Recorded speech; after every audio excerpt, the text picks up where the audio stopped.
জনাব সালাউদ্দিন আহমেদ তার একটি বক্তব্যে শপথ না নেওয়ার বিষয়ে যেভাবে কথা বলেছেন, এই কথাটা হচ্ছে বাংলাদেশের মানুষের গণরায় গণভোটকে তিরস্কার করা, ঠাট্টা করা, মশকরা করা এবং খুব ছোট করে দেখা।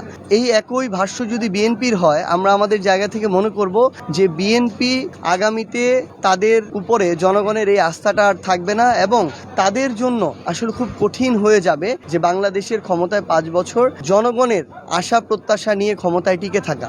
কারণ তারা যদি বলে যে এই যে শপথ নেয়া এটা সংবিধানে নেই, তাদের এই 26 সালের নির্বাচনের মধ্য দিয়ে ক্ষমতায় আসাও তো সংবিধানের কোথাও নেই। এই তাহলে ওই নির্বাচনের মধ্য দিয়ে জনাব তারেক রহমানের প্রধানমন্ত্রী হওয়াটাও তো সংবিধানের কোথাও নেই। তাহলে এই বাংলাদেশে যে জুলাইয়ের অভ্যুত্থান হলো, যে এই অভ্যুত্থানের প্রেক্ষাপটে এই প্রত্যেকটা ঘটনা ঘটলো, এই জুলাইয়ের অভ্যুত্থানও তো সংবিধানের কোথাও নেই।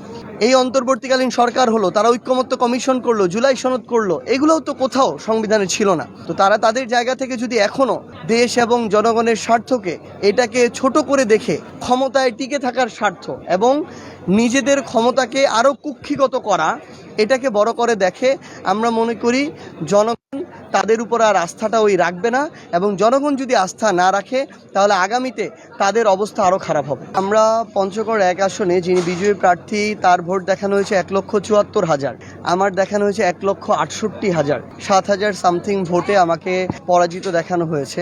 আমাদের নেতাকর্মীরা জান প্রাণ দিয়ে কাজ করেছে, আমাদের জোটের যারা ছিল পঞ্চগড় 1 আসনে তারাও জান প্রাণ দিয়ে কাজ করেছে।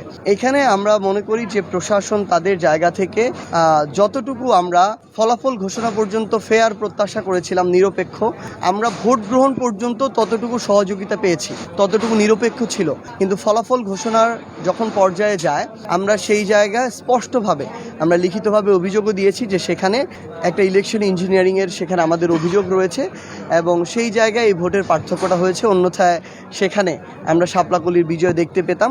তারপর আমরা আমাদের জায়গা থেকে আইনগত প্রক্রিয়ায় যাচ্ছি।